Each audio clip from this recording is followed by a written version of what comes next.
She left me when I got sick, said she deserved to enjoy her life. So I let her, and now, 11 years later, I'm married to the love of my life, thriving. She, stuck supporting a lazy bar hookup who won't even get a job.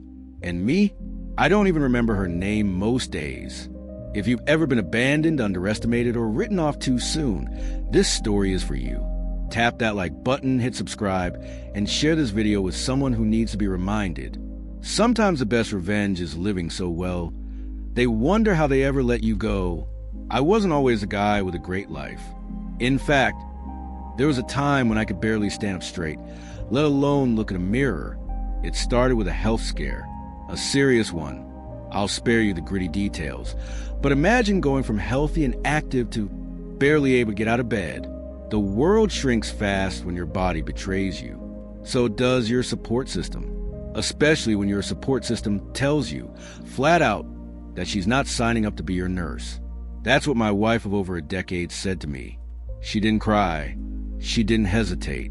She just packed a bag, called a friend, and said she needed to live her life while she still could.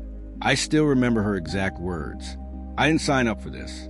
I'm too young to waste my best years. She left that night. No goodbye kiss. No check-in. Just gone. That moment, it shattered me. I didn't just feel sick. I felt discarded, like I was already a ghost. When someone you love walks away when you're at your lowest, it doesn't just hurt, it reshapes your identity. I spent months battling depression deeper than the illness itself. You question everything. Was I ever really loved? Was I just useful until I wasn't? My adult kids were the only reason I kept moving. They checked in, brought groceries, made sure I was okay. But nights were quiet, and long, and heavy.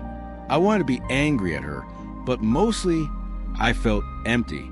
That kind of loneliness, it either kills you slowly, or it sets a fire inside you. Eventually, after months of pain, I got better, not all at once, but slowly my strength returned, and something inside me shifted. I wasn't going to let her walking away be the last chapter of my story. I joined a gym, not to impress anyone, just to reclaim control. The first week, I could barely lift anything. My lungs hated me.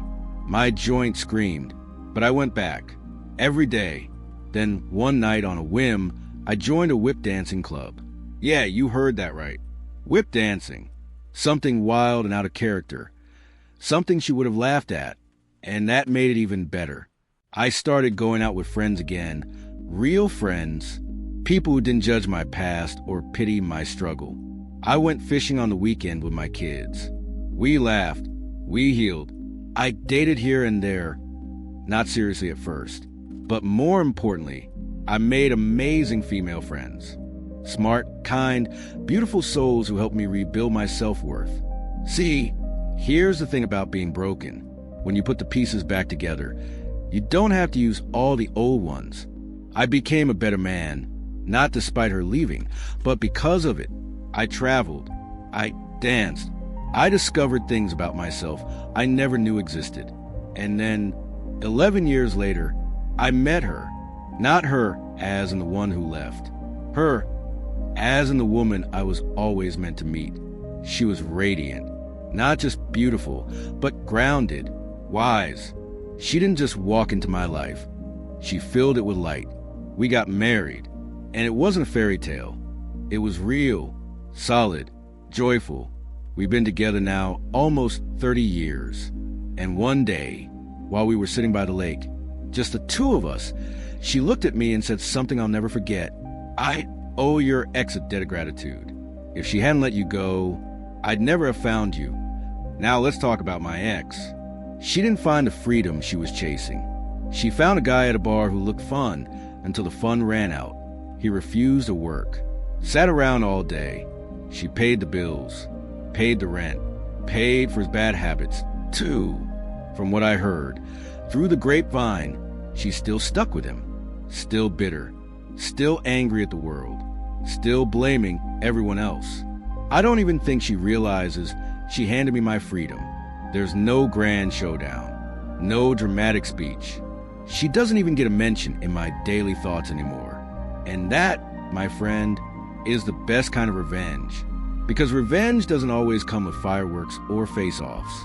Sometimes it's the quiet of a morning coffee with someone who adores you. It's the way your kids laugh when you take them fishing. It's the reflection in the mirror that finally looks like someone you're proud of. She walked away so she could live her best life, and all it did was free me to actually live mine. Betrayal is brutal, but if you let it, it can become your rebirth. She thought leaving me would break me. All it did was remove the anchor that was holding me back. So here's my truth. Forget them. Live well. That's the sweetest justice there is. If you've ever risen from the ashes someone else left you in, drop a comment below. Like this video if you believe in healing. And subscribe for more stories where justice isn't loud, but it's real. Because sometimes the best revenge is not needing any at all.